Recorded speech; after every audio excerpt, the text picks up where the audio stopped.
Thanks to the over 900 folks that have listened to the podcast, and thank you for coming to episode 19 to hear a good discussion with my friend Trevor and I, where we talk about his evolution from intern to plans chief and more. The audio quality in the actual podcast episode is not great compared to previous episodes, and I apologize. We had some technical difficulties and ended up sharing a microphone in the middle of the table. So there's some echo. I did some filtering with Audacity, which is a great program, but it can only do so much. But the content and discussion is good, and hope you all will enjoy it. I hope you get some benefit out of it, particularly for the folks starting in the field of public safety, incident management, or if you're a mentor, maybe a good example of how you could help others come up. So thanks again. Take care, stay safe out there, and Godspeed.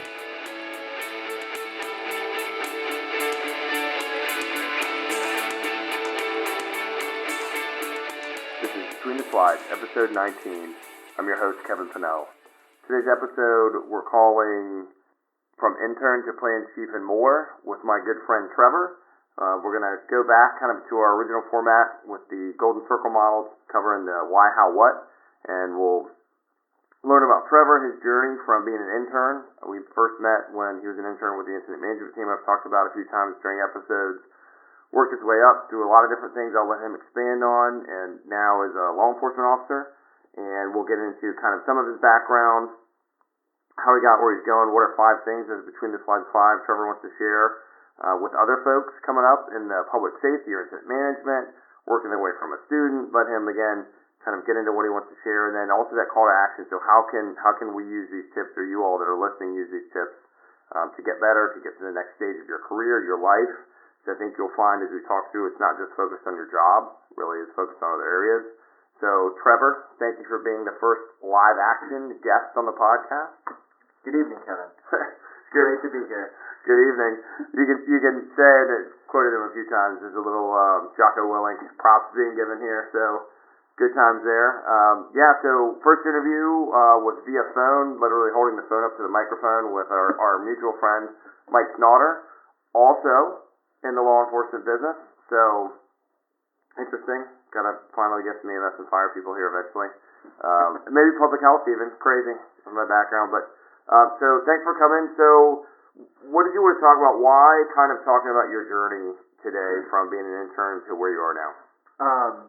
So I'm going to reference the little cheat sheet that we made. Yeah. Kevin sends out a questionnaire you have to apply to be able to speak on the show, apparently. But some of the things I want to talk about is, we all fought to get where we are today.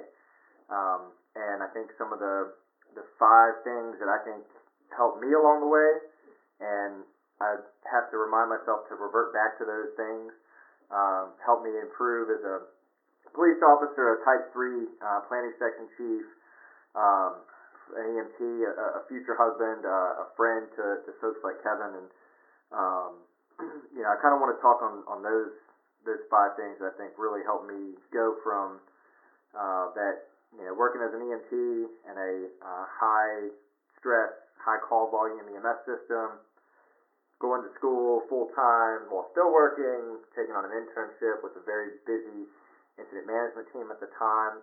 They had the most deployments throughout the state, I think, in those couple of years that I was interning with them, to getting through a long academy and finally making out onto the road.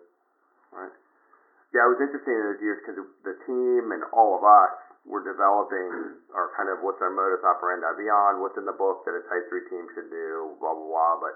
But really, how do we hone our skills on events and support folks and then grow? And it was such a good cultivation of everyone. So it was neat to us really first meet, I think, for one of the big sporting events that we were supporting, a regional one, to go in there. So all of us really growing, and then you pop it up on the intern tip from all of our mentors, really, the guy that really got all of this going for us.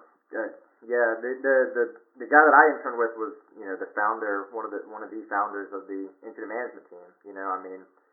And I got put into that situation courtesy of another mentor from the EMS system I worked in who had been mentored by this person. And so hopefully, if they listen to this out there, they'll hear some of the things that they told me along the way, and hopefully pass that along to some other folks. Right. Yeah, absolutely. And that's one thing I've found, and I think the whole part of a big push for this and other podcasts, but here in particular, is what are these discussions you have not when you're, clicking the slides, etc. We've taught classes together, which is funny because we've quoted, hey, what's the between the slides for this one, which is legit, right? Because when you pause, when the people raise their hand and have questions, that's when you get the value, not when we drone on and go, here's what the slide has to do, which fortunately, I'll say, not to sound cocky, but I think us and other friends that instruct, we don't do that anyway. We give, true value add, like when you, in the real world, without going, let me beat my chest and war story you to death. Yeah. So it's interesting, and the other guy with the EMS that we worked in, and we worked together a little bit in the city when I was there as well. So that was pretty neat. And actually, me getting mentored by you, learning the city, right? So I grew up in this region, but I did not know the city to the point of drive the ambulance from here to there without looking at a map book or this or that, or So that was very helpful for me as well. The map book days. Yeah. Sorry. I found mine the other day. It still has all the tabs in it, showing you where all the posts were and everything. Yeah. It was something. It was a good program though. It's lot of different thoughts and things like that. But as far as here's a program to get you to learn where you're going to work to get you to the level you need to go, at least to the point of till you hit reality. At least that's what I thought. And coming in there, so it was really helpful for that. And for I know we'll get into UCI stuff, the big bike race we talked about before, but yeah, so it's great, and I think a good value. And I've had the opportunity just to touch on. We both went through the same program, Homeland Security at BTU. Yep. And so I got to go back and basically say, hey, they had this thing for the 50th anniversary, and say, what could you do? And I said, well, that's pretty cool. I've gone a couple different places. So that you were still a student then, right, when you started with the team, or were you done? No, still a student. It's funny you mentioned that. Actually, I just got contacted by the Homeland Security fraternity, and they're doing their banquet in the spring, and they're looking for guest speakers. So you'll get an email here soon. I was gonna say you should tell them about your journey.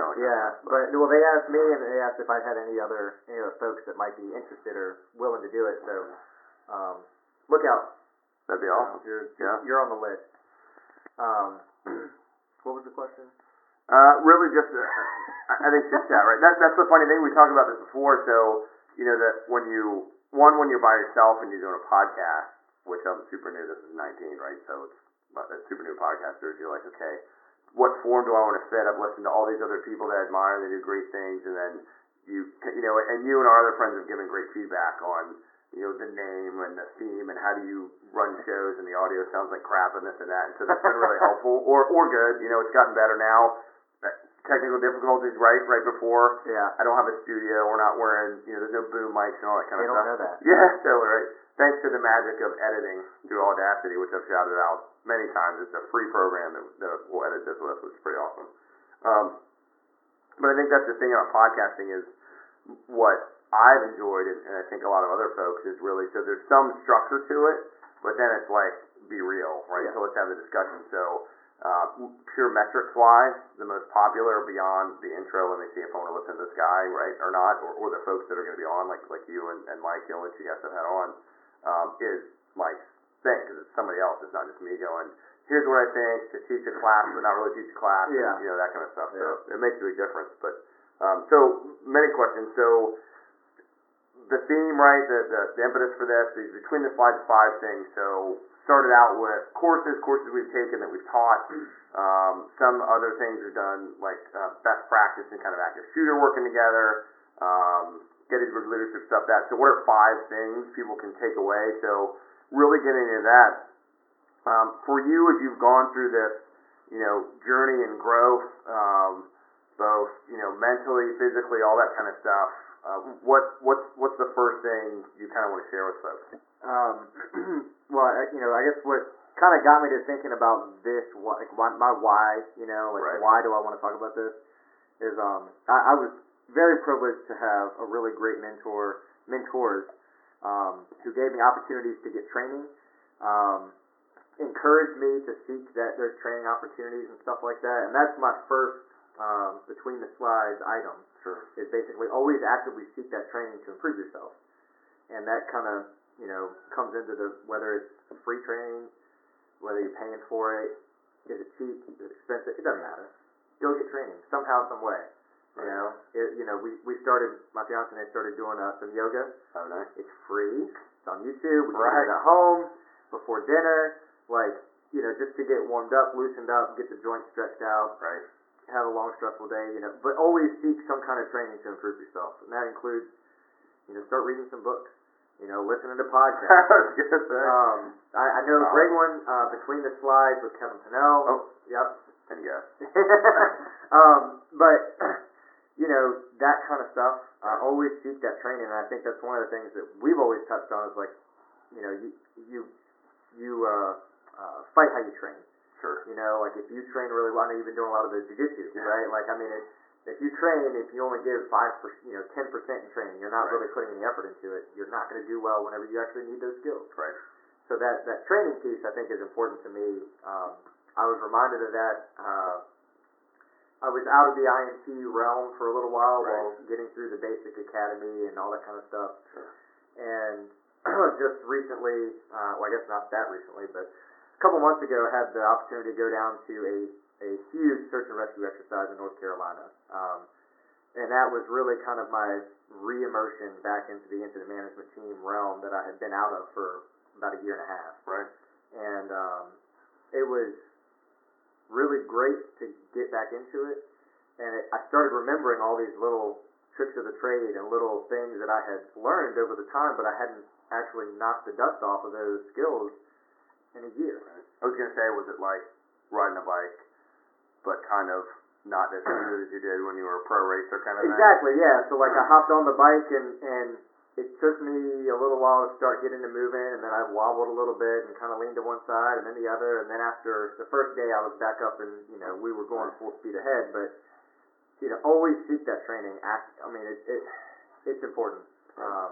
Seeking that training out and going to that training in November was probably one of the best things I had done in the last couple of years because it gave me the opportunity in a training environment.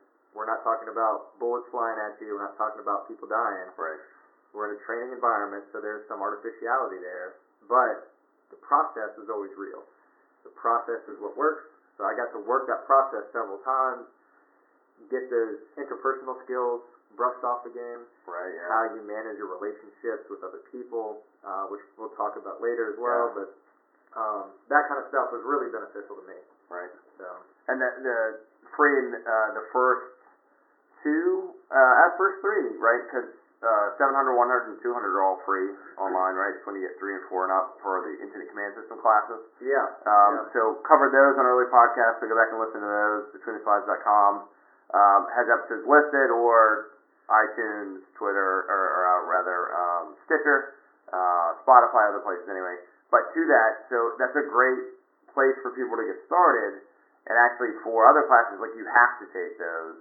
And I know we've seen some folks in localities have those in academies or in-person versions of those, which I love, which I think I spoke to in the earlier episodes. Like if you can get to one of those and someone's hosting, or to your point, if it's a streaming thing, I've done yoga for BJJ, other yoga stuff like online, and it's fantastic. So yeah, that training's great. And I think another good thing for folks, if they don't know where to go, they can hit up their emergency management office. If they happen to know if they have an incident management team, I think I found, and basically like most people don't even know what that is unless somebody looped you in or it, became bigger in your locality or something like that. So, but I think your emergency management office, as far as those classes, like for us, I know we were lucky to get a bunch of grant-funded free courses. Oh yeah. That we got to roll through. Now we're all trained to trainers and able to help teach those to the region. Yeah.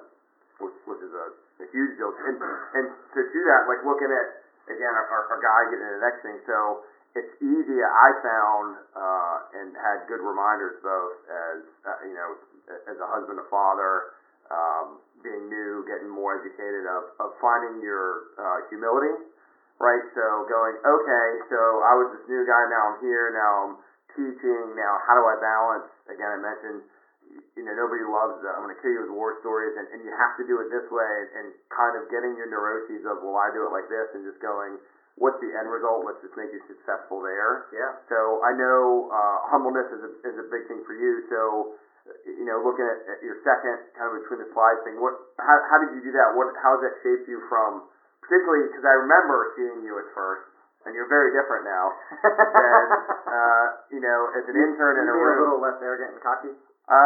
Sure, whatever you want to say. No, it's fine. Well, and to that, you were, but again, mentally and physically, so I don't know if mentally you were smaller, but, right, you were much younger, you were cycling a lot more then, right? Yeah. So I'm sure at the academy, we've lifted together doing that kind of stuff, but also when you come in, you're now in a room full of chiefs, lieutenants, like people that have been around for a while, and typically is in a less humble environment, right? Like, hey, new student guy, come on into this environment, and we're meeting with like agency administrators and all that kind of stuff.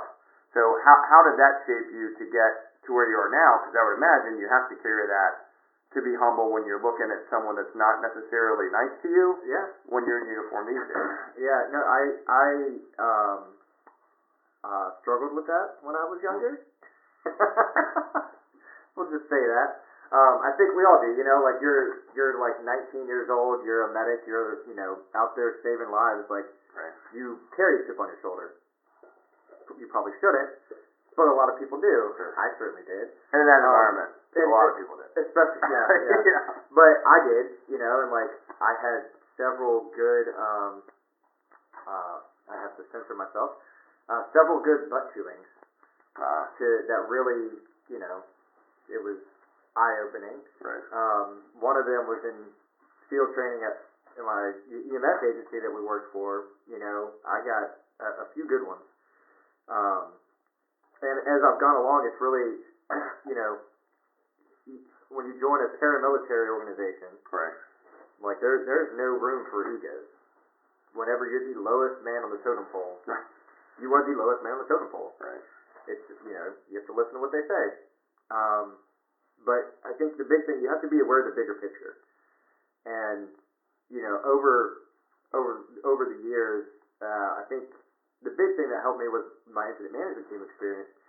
We've gone to other localities and helped them in times of need, and you start to see that the stuff that you're doing, all that training that we just talked about, right, is benefiting something much bigger than you yourself. We've gone to North Carolina, Georgia, up and down the East Coast as a team, right, and the benefits that we've taken, are much bigger than any individual person that's there. So if you hear any elephants walking by, that's my children.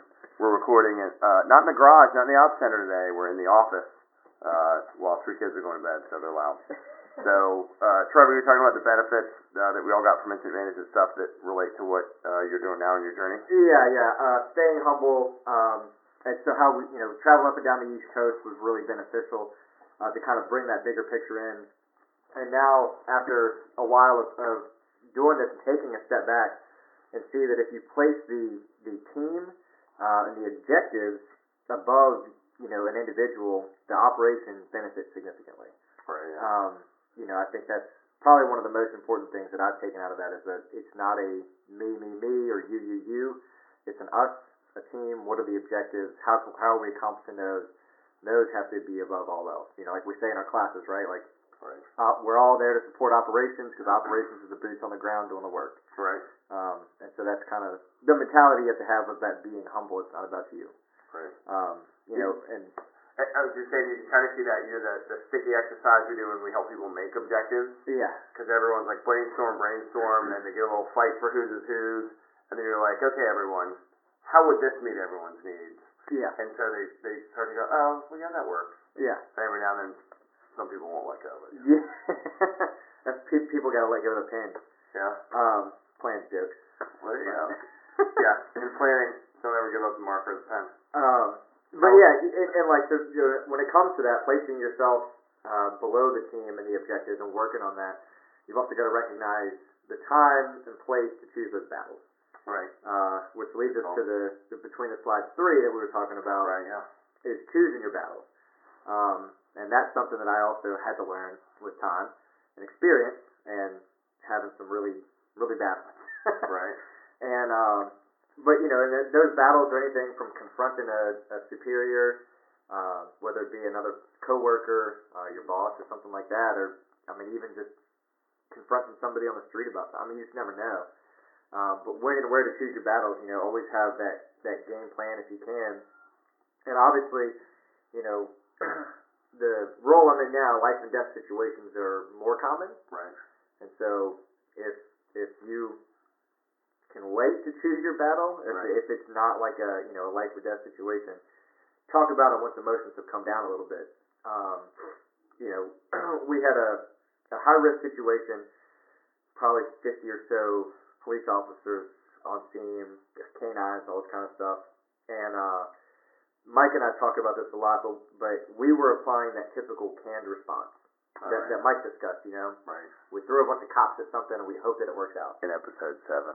Episode 7. Little plug. Been so long. Yeah. So, Mike talked about, if you refer back to episode 7, that canned response that Leos always apply, law enforcement officers always apply to scenarios. We have this set thing that we always do. So I saw an opportunity to try and, hey, maybe we could apply a little bit of ICS to this. Let's get some accountability, some stuff like that. Right. This was like 2 months into me being a solo cleared. I am, a police officer. So could be a little touchy. Right. My experience in the IMT realm is vast, whereas my experience as a police officer is very small. Right. So learning to balance that, I approached RC. I was like, hey, I can do this for you. If you need my help, I'm here and I'm willing. Just let me know. Right. And he politely, and he was very polite about it. He's professional. Hey, we've got a couple people working on it. I think we're good. Okay. Not a big deal. Right. We're high stress situations. Shots have been fired. We're working on stuff. I'm going to take my step back. I'm going to go do what I need to do. Right. Go look for the bad guy with the gun. So the next day we did a debrief, actually, and kind of a little, I don't want to say hot wash because it didn't happen right afterwards, Right. but we talked about the incident and had some conversations about it. Emotions were not as high. Things were much calmer. We were in a controlled environment. We're sitting in a room around a table. So I talked to brought up, hey, could we have done this a little differently to provide some accountability, to provide some situational awareness? And the IC was like, I think we probably could have. At the time, I was focused on this. I appreciate your offering, but we were kind of already rolling with something and that kind of thing. And he was very receptive to it, very open. Right. And so we took it, we checked the box. The next call that we went on, a month or so later, that was similar, high stress, a lot of stuff, a lot of moving parts. He said, hey, Trevor, you and this officer, you guys start working on some accountability, right away. Nice. Just, we had that conversation, new skills and abilities were there, started to recognize that, and were able to utilize this later on. Right. But that comes with being humble. You have the training to do what you can do. Know your limits. I had the training. Right. I was humble enough to understand, hey, now is not my time to shine. Now is my time to go do my job. Right. And didn't pick that battle of, hey, let's do this right here, right now, whenever we're looking for somebody. Hey, we can talk about this tomorrow. Right. Bring this up in a different environment. Anyway. It sounds like, though, with your, knowing both the practical application of staying humble and the legitimate, I have to, because, you're not right, you're the IC, but also knowing that there was an opportunity, which it sounded like you took, to, lead up or manage up. So, kudos for you for managing up and at least making a suggestion. It's a tough spot to be in, so strong work. Yeah, we had similar issues whenever we were working on the big bike race. Right. A couple folks, a group of us were trying to teach a class to be able to train some VCU college kids. Basically hey, this is how you fit within the role of an incident management team. This is how you fit in the situation unit. This is how you do the job of a field observer. And, we were looking for that force multiplier to be able to say, hey, without tapping cops, firefighters, EMS, whatever, these guys these college students otherwise are just going to be on the sidelines. Let's see if we can get some Homeland Security, criminal justice, folks that have an interest in this type of stuff to bring them into the fold and give them some training on the job training. I mean, real stuff. How was that? Sorry, how was that received? Because you weren't that much older than them. Oh, how did that not go? at all. I mean, from that aspect of it, was there any issue or no? There wasn't. I mean, I didn't go back to college until I was like 24, 25. Gotcha. So I mean, I was the older guy in the classes anyway. Right.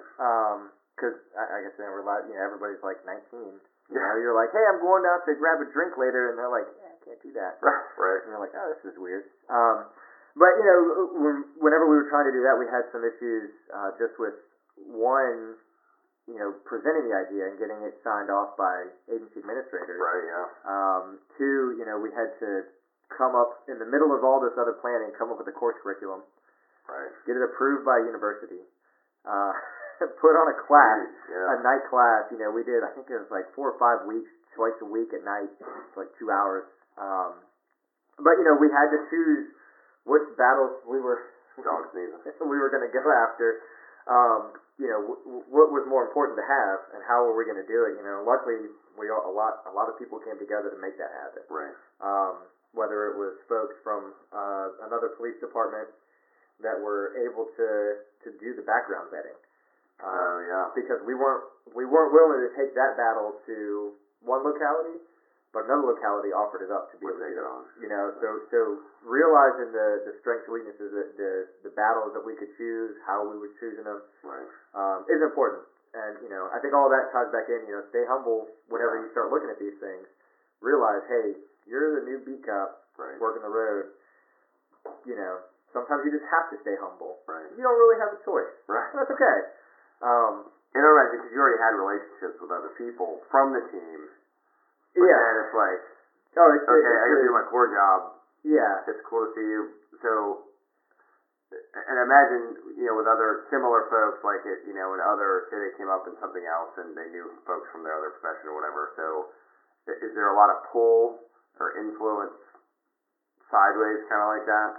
I don't think so. No. I think there's a lot of we've done enough where people know, like, all right, he knows what he's doing when it comes to being a planning section chief. Right. So, they are progressive. The agency's progressive enough to have removed that rank and file structure when it comes to these types of things. Right. And say, hey, you got the training.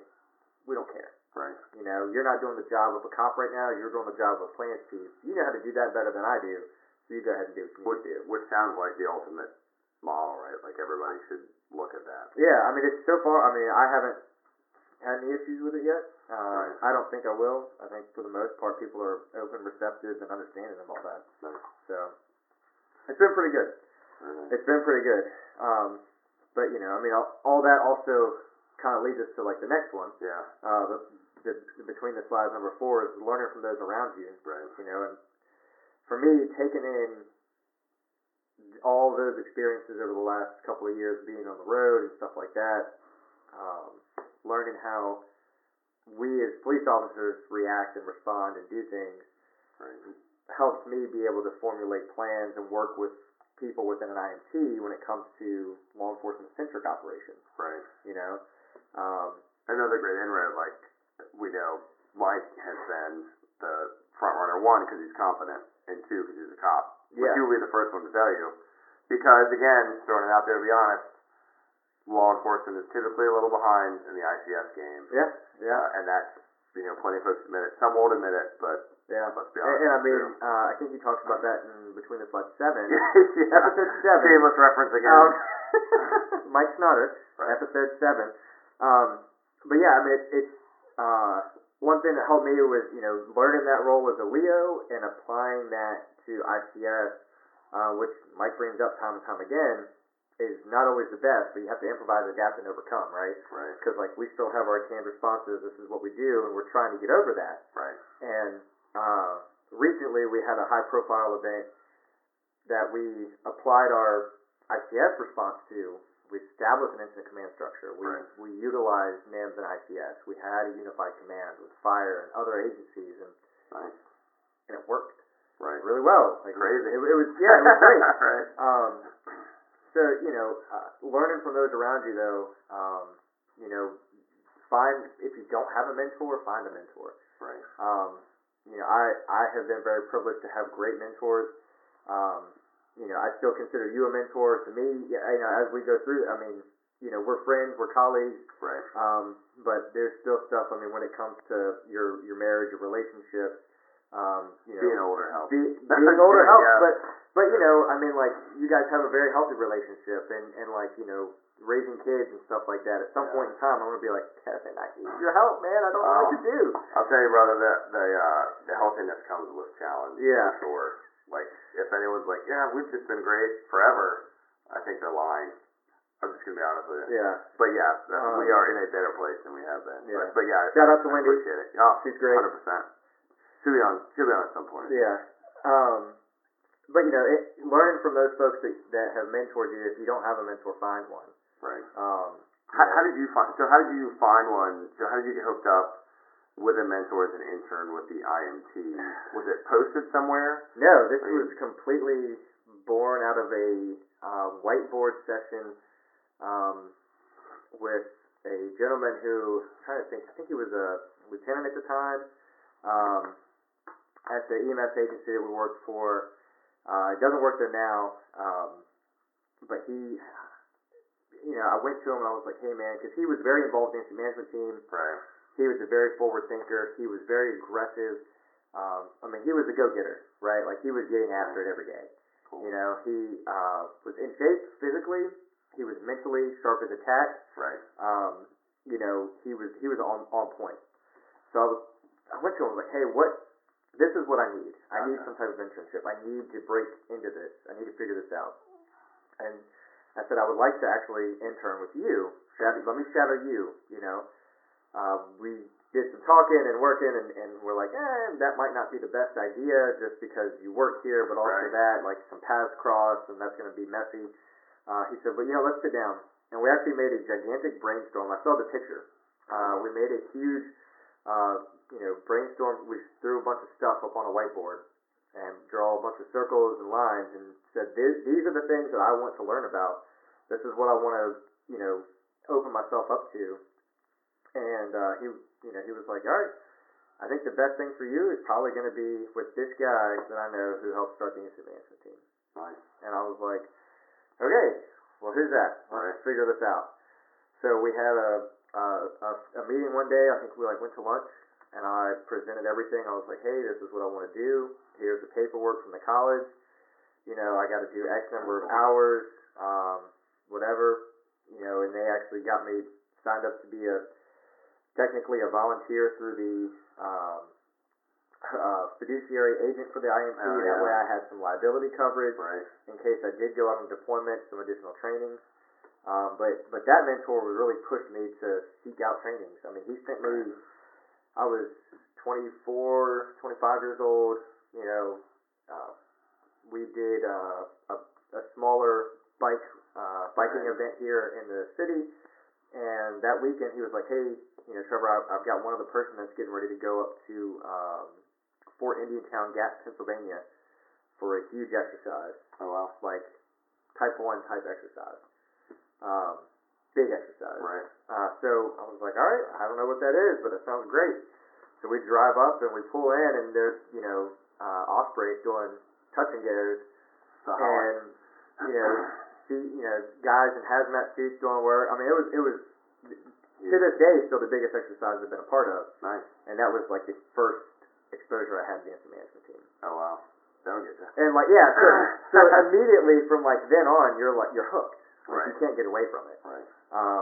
And so, I learned a lot from those guys there. Pennsylvania has a great system where they have, several Type 2 incident management teams throughout the state, which I think is awesome. The way they do stuff, made some really great connections up there as well. And that really kind of kicked the ball off, was just that simple drawing some words, some thoughts on a whiteboard, and a leader being a leader and helping you. Yeah, he really did. He took me under his wing and he helped me along, and we still stay in touch. We usually talk. He travels a lot for work, but we usually talk, every couple of months. Oh, nice. touch base. Yeah. And it's really great. But learning from those around you, I think, is very important. So the connection you had that led to your outfit success. Also, one thing I've heard in there, because I saw it the same place and in other places, is sometimes there's a challenge or a barrier to folks that maybe don't have the right shirt or collar device to get the training, right? Yeah. And so what I would say to everybody listening out there, and I think a trend I know I've seen around here and in other places we've traveled around and taught, is it's changed a little bit, where you'll see some line level folks, and then everybody else is basically an officer or non-commissioned, so to speak, right? Yeah. And so I would say, like, don't let that be a barrier. If you have someone that's hungry, that wants to train, and I've seen this a lot actually in our region, you see the same folks in the sequence of classes they should be taking, is like, let them do it. If you base it so much on rank, on who gets access to training, then you're going to have people in training with rank that aren't competent to do it and don't want to do it. And I say that as both sitting in class with those folks, working with those folks, and then teaching those folks. You can tell a difference between someone that's hungry and like paying attention to class and doing really hard work.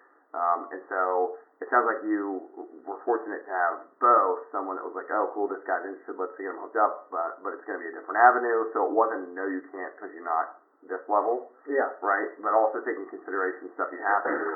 Yeah, and that's been a big thing. I mean, that was a big thing at that agency. Yeah. That I was the low EMT driving a medic unit around, yet I'm taking these classes, doing this training, getting pulled off the road to go work these events.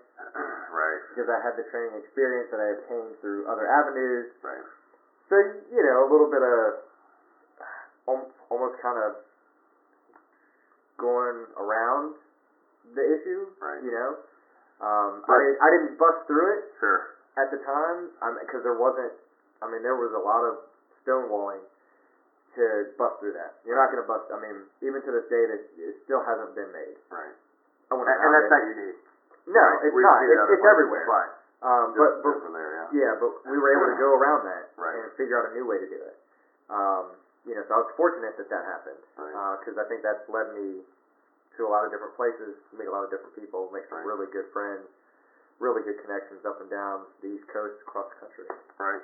The other thing I would say with that too, I think we may get into, but the opportunities that you have like that, you're going to have to put a lot of that in on your own time, on your own dime. I don't want to think about it. And I've heard people say, well, I'm not getting overtime for that, so I'm not doing it, which immediately to me says, oh, you don't want to get better.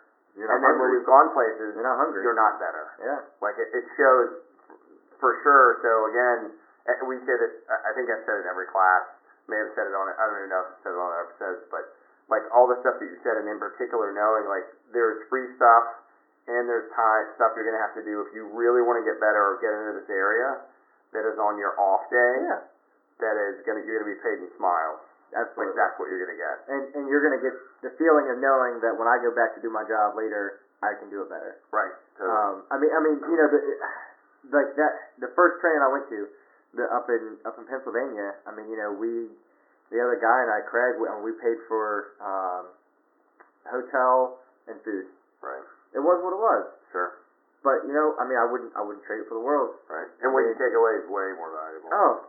So much more. Even the last train I went to down in North Carolina. I was fortunate enough that my agency gave me a vehicle to drive, so they covered the gas. Nice. But I paid for the food, and pretty much everything else was on me. Right. But I was fortunate to be able to get the gas. I didn't get paid overtime. Right. I didn't get any. It is what it is. Sure. But I'm okay with that. Right. That's fine. Right. Because I know that I need to keep improving myself. You gotta get after that training. Yeah. So totally. Get after it. Yeah. Right. Getting after it is definitely a theme. Get after it. On here and our favorite other podcasts as well. And to that, like sometimes especially if you make it to a team, because there is a lot of training and a lot of depending on frankly the politics of everything around you, making it should mean that you're legit credentialed. You get on there, you've worked hard, you get a lot of experience. All that kind of stuff. Yeah. And then there's sometimes speaking of doing it for free when you are on your own time, but like you can't control when you're gonna get called out. Yeah. So Yeah. so, and I've touched on that on almost a lot. Again, we talk about it in every class because it's real. It's not just a catchphrase. Is the difference between like, oh, I'm ready for this event every year, twice a year, and oh crap, in 5 minutes I actually have to do that job. Yeah. Right. So I got to go out the door and go do it. Yeah. Absolutely. Yeah. And I know that it kind of touches on, I'll let you get into it more, but the not being able to control things. So when you build these competencies and you learn from those around you and you're humble, knowing I'm going to have to get my bag and go find this missing teenager in the middle of the night just as well as I can in my comfy chair with a list. And that's not a joke. Like there's problems with that we've seen in all over the place, not just where we are. And that's the real tangible stuff of this. Is it should not just be, I want this box because it's a specialty and promotion thing. I want this because I think it's cool. Like these are real things that save lives that we've seen save lives or not. We've seen it make things worse when they don't happen. But tell me about you're following in between the slides 5, 4, learn to control things you can and then understand those that you can't. How's that fit into kind of how you've gotten to where you are? A lot of things, honestly, I mean, in the profession of law enforcement, EMS, public safety in general, most things are out of your control. Right, yeah. You don't have much control over what's going to happen. Is that guy going to pull out a gun and randomly start shooting at you? You don't know. Is your patient going to all of a sudden have a bad reaction to the drug that you just pushed? You don't know they're allergic to it. You can't control that. Right. But the things that you can control is how you respond to it. And that is, all of that goes back to the last 4 things that we just talked about. That kind of sums it all up is you can't control everything. And you have to understand that you can't. And that's okay. But you need to be able to respond appropriately, whether that be drawing your weapon and returning fire, going hands-on with somebody to take them down and into custody, knowing which medications to push to get that proper response. Understand that, hey, you're not going to fix every problem. You're not going to save everybody. I had when we started talking about doing this episode back in October, I made a couple of notes, and one of them still sticks out because I think it was really interesting to me when that happened. But I stopped the car for something, I don't even remember what, and this guy, very very cool dude, very polite, very law enforcement supporter, but he had a card hanging from his window, and he said on it, these things I can control: attitude, work ethic, effort, preparedness, punctuality, and passion. And we actually kind of stopped the business of the traffic stop once everything was free and clear, and there were no issues, and we actually talked about some of those things. Oh wow! And kind of had like a some people refer to like humanize the badge, putting some actually some meat behind it, and saying like, hey, we're people just like everybody else, Right. But we talked about some stuff like that. It was actually kind of neat, just to kind of listen to him tell me like, hey, I think he was like a sales rep for some company. He was like, I can't control everything, man. Like, my job is dependent upon me making sales. I'm commissioned, right? But if I show up with a good attitude, if I have a good work ethic, if I put in the effort, if I'm prepared for every meeting I go to, if I show up on time, and I'm passionate about what I do, right? I'm going to be successful, and I know that. And to me, that like really just kind of hit home, and that kind of ties in these 4 between the slides talking points that we kind of discussed and everything, and but him talking to me about that, just telling me these things, Right. I was like, man, yeah, like absolutely, that's awesome. Like It's you were right, like you are still right. Like if Right. you can apply just these things, and it's not anything that you have to, it's not, what's the difference? It's like it's not simple or easy, Right. what's the Simple comparison but not there? easy. Yeah, there you go. It's simple, Sure. but it's not easy. Easy Right. doesn't take effort. Yeah. Simple is something that's simple, but it does take some effort, Right. right? And It's cool to hear too, like a positive, re-energizing reaction or interaction between like law enforcement and the public. yeah, For the latest news where you're like, oh, well, either way the news is gone, not any spin, right? But, yeah. But that's, I mean, it really is awesome to hear, like, whether you believe in fate or whatever, like, that's just a cool thing that it started as somebody did something that made me pull them over, and then it turns into this, like, human-to-human interaction. Yeah, but that's all, I mean, but that's all we really are, right? Yeah. Like, all of us are humans, right? Yeah. I couldn't sing on this show. Hey, do it. I don't think we're getting a recording contract. If the acoustics were better in the office. I know. Sitting here in the office with the blue black ice microphone. Legit though. Thank you, blue microphone. But you know, kind of that. We're all human, and the training and stuff that you and I have, and the folks that we work with, it helps us to help other people. Right. Right. I mean, that's really what it comes down to, right? We all do this, you know, and that's why we all do the things that we do. That's why I tried some private sector jobs for a little while, and they paid better, and they were simple. Right. You know, almost to the point of being easy somewhere. You know, like it was kind of like, all right, you're paying me how much to do what? Right. But you know, there's always that void there of like you're not helping other people out. Right. And that's like there's people that have a passion, they have a drive to do that. Like as direct, because the focus of the industry you're in was all about helping people, keeping them safe. It still was, yeah. I was working direct. I was still working for a private security company. Yeah. As a manager, doing managing some contracts and some employees, and we even got to teach a ITS class to a hospital up in Northern Virginia. Right. Yeah. So I was still getting to do a lot of the stuff that I really enjoyed, but there was still just a disconnect that I couldn't put my finger on. I couldn't figure out. I think it lingers. So for me, it's been a year, just a year since I kind of got out of the response on call game. Yeah.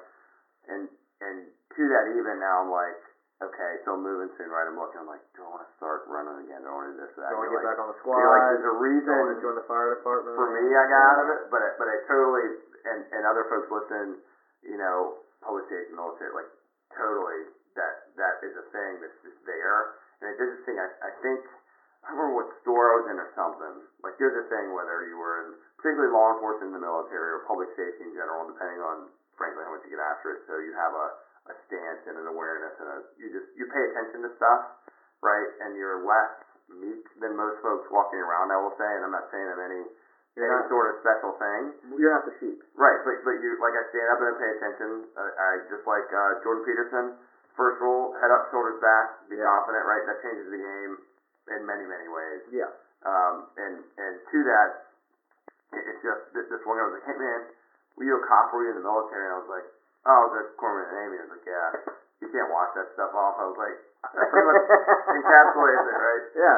And, you can go extremes one way or the other, but it's true, you can tell if someone in the business or they're not beyond their, fancy license plate or whatever they have going on there. Yeah, that or the haircut. Right. I guess about that. I think I've had the same one on the side, two on the top for like 2 decades. Yeah, I've been doing the same thing for a while. I can't get away from it. But back to the learn to control the things you can and understand those you can't. I mean, we kind of touched on it a little earlier about some of the we didn't touch on it while we were recording. We apologize for that, but we had a little sidebar before we turned the mic on. But it's talking about some of the mental health issues and stuff like that that's going on in the public safety arena. Yeah. Understanding you can't control everything, right. is going to pay dividends at some point. Right. Like I'm not afraid to admit it at this point. I mean, I had some issues. Like I was down a very dark hole and just spiraling. Yeah. And I had some very close friends that yanked me out of that, and that led me to say, all right, I need a change. I'm going to start going back to school. I'm going to get a bachelor's degree, reinvigorate my life, and start figuring something else out. Right. So I knew that I could control these things. Good. So starting to do that kind of stuff. But that's my between the slides 5, my man. So, right, when you're in that hole, one of the last things you want to do is go, oh, hey, can you come over here, like, and help me dig me out of this hole. Yeah, totally. Yeah. But like, thank God your friends did, right? So if you can see one of those folks, and some people mask it, right? So there's some folks they're never going to be able to get help, right? Mm-hmm. They hide it, all that kind of stuff. Yeah, so absolutely. that's a huge thing. So if you're coming into this business, if you're in college, if you're in a Homeland Security Emergency Management Program, whatever, you want to get into that business, actively seek to improve yourself, stay humble, choose your battles, learn from those around you, and learn to control the things you can and understand those you can't. So in summary, so what does that mean? So now we've had some good conversations. We've gone, joking. We got a little serious here at the end. So what now? So what are the folks that are listening? What can they do? Their call to action to help, get through tough things you got through, to help go from, hey, I'm brand new and I got this chance, to let me get after it, let me put my free time into it, to let me get into this, career that is not easy to get into for many reasons, and then let alone to work in. So what's our call to action for folks that are listening and things they can do? Yeah, I mean, so should do. I think I'll say it again, and we kind of joke about it, but get after it. Find that training, whether it's free, cheap, expensive, doesn't matter. Hit the gym, go find a trail to go for a run, whatever. Sharpen, just get your mind sharp and harden your body.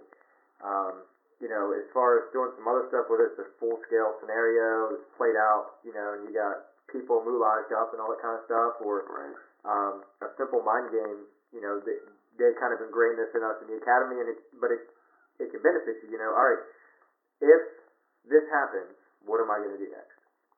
If I'm driving down the road right now, I'm sitting at a stoplight, and somebody opens their car door, gets out, and starts shooting at me, what am I going to do? Right. Like, have that mental sharpness always. If you're driving down the road and you get the phone call, hey man, we need a Type 3 plans chief. Kevin, you're up on the list, bro. We need you to come do this. What's the process? Do you have your bag packed? Are you prepared to go do that?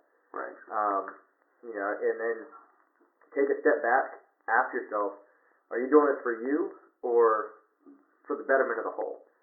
Who is first in this? Are you doing this to make yourself better? Right. And for you to shine?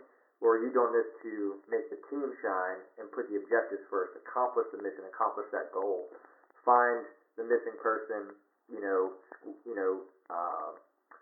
we keep changing the language, but basically mitigate the threat. Sure. Right? Mitigate the threat, manage the hazard. Now it's nice. Yeah. Shoot them in the face. Sorry, take them into custody, peacefully out, whatever. Yeah. But mitigate the threat, manage the hazard, whatever that might be. Right. Whatever you're doing, make sure it's towards the betterment of that. As far as be observant. Know the personalities of the people that you work with, that you work around. That was a big thing for me. I was always kind of the bull in a china shop. That when I was younger, like I rolled up and bam, like here I am. This is how we're doing things. Like we're just gonna roll through this. And as I start to get involved with some IMT stuff and some people that were really good at reading other folks. Right. And some of it has to do with sometimes you got to play a little politics. Sometimes you do. Yes, indeed. It sucks. But sometimes you got to do it, right? Yeah. But know the personalities of the people that you work with, work around. That to me, that can help with that choosing your battle piece. Right. We went to an exercise, and I didn't know this guy from Adam. I had never met him before, but we were supposed to work together, and man, we butted heads. We did not get along, and I was like, man, I cannot figure out like what the problem is. Like, I think I'm a pretty nice guy, and like I get along with most people. I very rarely is there someone I don't get along with. Like, I don't understand. And we went out back and kind of hashed some things out, and came to an understanding, and had no problems with the rest of the training exercise. Worked great. But I had never worked with him before. Gotcha. I thought he was being a sarcastic, to me, and I'm like, dude, I didn't do anything to deserve that hostility. Like, take it easy, bro. And so, then he was just like, no, like, that's just me. Like, this is just how I am. Gotcha. And I was like, okay, so you're sarcastic blah. Right. And, intercensorship here. Right. And so, all right, we'll figure it out. So communication would have been on your after action report for that. Yeah. Had it not been solved. Yeah, absolutely. Yeah, communication definitely would have been there. But luckily, we were able to, I was like, hey, we're in a training environment. I chose my battle. Right. Now's the time for us to figure this out and hash this problem out now, as opposed to, poo-poo hitting the fan and we're going, oh, what do we do? What do we do now? Right. So, and it hurts your efficiency too, right? Because if you're, oh yeah. You don't have to be best friends with everybody you deploy with, but you got to be cordial. You got to get along to get work done. Somehow. I mean, to your point about like what's the bigger picture? Yeah. It's not me and my ego. No. Yeah. You got to check your ego at the door and make sure you break down all those silos. Communication silo. We talk about it all the time in all the classes. Totally. Is your ego's got to be checked, and you've got to have clear and open communication with everybody. Break down those communication silos because it's not going to get you anywhere. Right. So, and always have an open mind. Always be willing to learn. I learned so much from people around me, people I work with, friends, family. We're hearing weird noises over here in the corner. Sorry, we're a little distracted. But friends and family, even they have things to teach you. Right? Like, I still. And people always say this, like, oh, your parents, you're not going to get along whenever you're a teenager. That's fine. But trust me, when you get older, you're going to learn some things from them. The value comes back. Right? So, like, the value definitely comes back. Like, I see, like, my dad is a fantastic people person. Like, I'm not as nearly as good as he. I mean, he can work a room, work a crowd. People love him. And, like, he just does it, right? He's good at remembering names and faces. Right. He remembers what you do for work, and he always has some story with you. Like, he's just that kind of guy. Sure. He just always has that about, he's like, oh yeah, like on the way up, I was like, oh yeah, I'm going up to Kevin's house, and he was like, oh yeah, didn't Ellie make that anniversary cake? Like, awesome. But yeah, but like, he has these, association with it. Yeah, but he remembers people, and he's really good at it. He will work a room, man. And not saying that I want to be like that, but sometimes those skills come in handy. Yeah. So seeing how he interacts, and sometimes it pays off to be able to work a room that way, or to make relationships and friendships. And especially you're going to some random place that you've never been before, and you've got to work as part of an incident management team, and they have to trust you to take care of their community. Oh yeah. Yeah, I think that our pal, I know exactly what you're talking about. It's like the Jedi of work in the room with people. Oh, right. Yeah. So I can read, and like we can all do it, but there's a difference. Yeah. And you can see, I can totally, as you said that, I can see. So as a plan chief, who's essentially, even though we're supporting, we'll say to be nice, we're running the process because that's our gig, right? Yeah. And then with whoever we don't know, and our teammates and everybody else, and then I can also see that more tactically when you're in your vehicle on the streets. Of like, let me read this room, and even when we're talking about your dad, like if you like getting that ability to have an associated story, I would imagine, and your line of work helps with that so and so associated with this and so right, so that you know where to land and all that kind of stuff. Exactly. Yeah. I mean, you start to associate folks with different areas, different groups, or whatever it might be. But from the tactical standpoint, I mean, the de-escalation. So let's say we're talking a high stress situation in the public safety realm, where you've got people that are angry, upset, fighting, whatever it might be, but being able to develop that rapport and de-escalate that situation pays dividends. I mean, we talked about CIT training a little bit. You touched on that a second ago. I mean, it's good stuff. It's good stuff. Yeah. I mean, understanding, making those connections. Hey, my name's Trevor. Right. What's your name? Tell me something about it. I use that in project meetings. Yeah. It translates everywhere. Yeah, it does. Well, in all this stuff does. Everything that we're talking about goes across. It doesn't matter if you're public safety or not, or project management. Yeah. I mean, even, I used it when I was working private security as a manager, like, hey, I've got a project going, some objectives, or hey, we've got this big incident over here that we've got to work, a big event, whatever. Let's start working through the process of some of this stuff. So it doesn't matter where you are, what you're doing. Right. Life skills. Yeah. And then for the last one, that understanding the things you can and can't control, but sometimes you just gotta let it go. Right. Sometimes you have to let it roll off your back, man. Right. I mean, it's not easy. Get back to that ego thing. It is, yeah. I mean, you gotta kind of check yourself at the door and be like, all right, it's time. I'm done. Right. I'm not gonna worry about that anymore. I need to just let it go. It is what it is. Right. So, I talked about future husband, but Yeah. she works a fairly, low stress job for the most part, right? Like, bad guys aren't coming after her, people aren't dying because of her job, but she doesn't do her job right. Like, it's, in terms, it's fairly low stress. Sure. Relatively, though, right?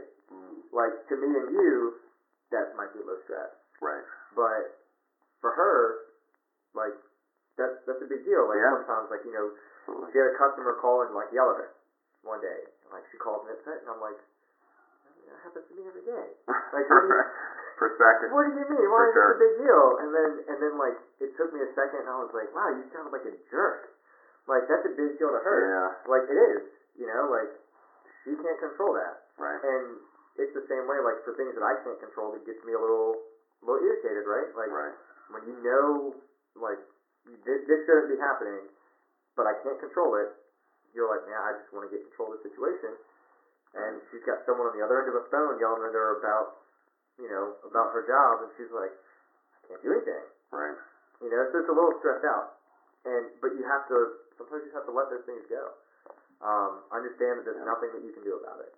And that's again, particularly the public safety piece, and then incident management wise too, because either one of those, one is a little more strategic than the other, and a mix of all that. But it's to solve a problem, right? Some kind of problem. So, as you go forward, as you're married, if you have kids, that's one thing that I find myself doing, of backing myself down from doing, is realizing the world's there, so I can only mitigate so much for my kids. Yeah. Beyond the obvious, like they're juggling knives or something crazy like that, which I don't think it's no household you might find that happen eventually. Or gun safety, so keep stuff in practical things that are just obvious. Yeah. But you'll find, especially knowing what could happen makes it worse. Yeah. And my wife knows that, so when she's like, let's let them be children. I'm like, okay. You don't understand. Yeah, I've seen what happens at the end of this episode. I know. And sometimes it's super helpful. I've lived this before. Right. Yeah. And even with, just between how I think we should do things, and then my spouse, and thankfully she's super strong, pretty strong physically, strong mentally. Shout out to Wendy. Yeah, totally. Is to let me know, I haven't seen what you've seen. I don't know what you know, so I can't do that. So, which to me, to your point about why did I act like that? There's a good reason for it, because when you go to work, you have to act like that. It's perspective. It's super hard to go through the magic filter when you come home and go, let me sit in the driveway for. There's plenty of different books and whatever on doing that, but it's a great skill to get. And then, like you were saying, it also translates into, I'm walking into locality X that's flooded, and you see whatever, or you think you should do this stuff, but they're used to having no power for weeks, so it's not a big deal. It's a super wild flavor you get all over the place, which is very interesting. Yeah, and it, all that kind of touches on that perspective piece. Because to me, someone yelling, okay. People yell at me, I yell at them, we kind of go back and forth, sometimes we throw a punch or two, it happens, right? That's the job. But to her, that's not normal, most of the time people are polite and cooperative, and there's no serious conflict, right? There's a time crunch, a deadline, but outside of that, so there's just different stressors for different people, and I think it's important to recognize that. But, to your piece about, being able to come home and walk through that filter, one of my coworkers, who's an awesome guy, worked for another agency and then came to ours for a while. Great officer, has great officer skills, officer safety skills especially. But he always says, hey, make sure at the end of the night that you go home mentally exhausted. Because that means you did your job well. Right. That means that you went home at the end of the night. And he said, sometimes, like, our schedule, he's like, sometimes it's going to be tough to have that filter and that break. But if he even says it, we've talked about it at length before, and he's like, sometimes you just got to take like 10 minutes and sit in the driveway and like do something else. Right. Like go home and like read a book for 10 minutes. Right. Like turn one side of the brain off and let yourself become the person you need to be at home. Which can be tough. Right. But and asking for it, like because the first thing you come home, whether it's just you and your spouse, and you and your spouse, and your dog, and you and your spouse, and your kids, is like, hey, and sometimes you need to go, I'll be upstairs. Give me 10 minutes. I love you. Yeah. Yeah. Totally. Yeah. Give me a little bit of time. Let me kind of come off of the mental awareness that it's been turned on forever. Yeah. But I mean the same thing comes with whenever we come home from deployment. Oh, totally. I mean, you're just physically and mentally exhausted, and you're just like, I need some time to sit here. I've found that in my, so I know you have fire EMS and law enforcement, so I don't have any law enforcement experience, but from being in the same parts of town that are particularly stressful and not the greatest, the same places you hear, and then, even where I am now, where I did a lot of fire out here, the perspective of that, of like, oh my gosh, where was I? And then now I'm home and it's so quiet. It's just super surreal. It's like sometimes to me it's like when you always see a movie and there's tons of action but they make it no sound. Oh yeah. And you're like, it's more intense to me than being super loud and exploding all over the place. But anyway, there's a huge need for self de-escalation. Yeah. Too, which I like that. Yeah. That was good. Did you just come up with that? I probably am not the originator, but probably not. I did just come up with it because I lost my train of thought earlier and I had something more profound to say. So I think it finally came back around or something. Okay. Or I thought it was profound. Self-de-escalate. I like that though. That's actually pretty slick. But really, now it seems like a movie where you hear a voice in your head or something, but you're not quite talking yourself down like CIT, but you kind of are. Like, these folks didn't do what the folks out there did. These folks, or my family would say, like on a 7, it sounds wild, but that's what I was going to say. Let's circle back to that. So what I was going to say is from being on the streets, like at the level, running hot, doing whatever, cool adjective we want to say, being tactical with my cargo pants on. We don't work. I have been, I think, more tired after a deployment than sometimes I had after even like 2 or 3 shifts in a row. Yeah. Because of, I think you work longer hours. And you're always on. Yeah, and you're not coming home. No. Like, so unless you're different for a 24-hour shift at the station, but if you're working like 12s or 16s even, and you come home and you go back or whatever. You still have that alone time away from everything. Right. Well, but also part of that speaks to, and I mean, if we're rambling on, you can just say, hey, we're done, but. Yeah. Part of that speaks to the types of deployments that we've done as well, though. I mean, a lot of it has been, 3 to 5 days. Right. And 1 team. Right. And so you're working 18-hour days and not getting much of a break because that's just what you have to do. Right. We can't control that. Yeah. Right? Like, we can't control it. There's no relief. There's no relief. Right. I mean, it is what it is. And so we know that, hey, if we've got to do the work as a team to keep this community safe and help them.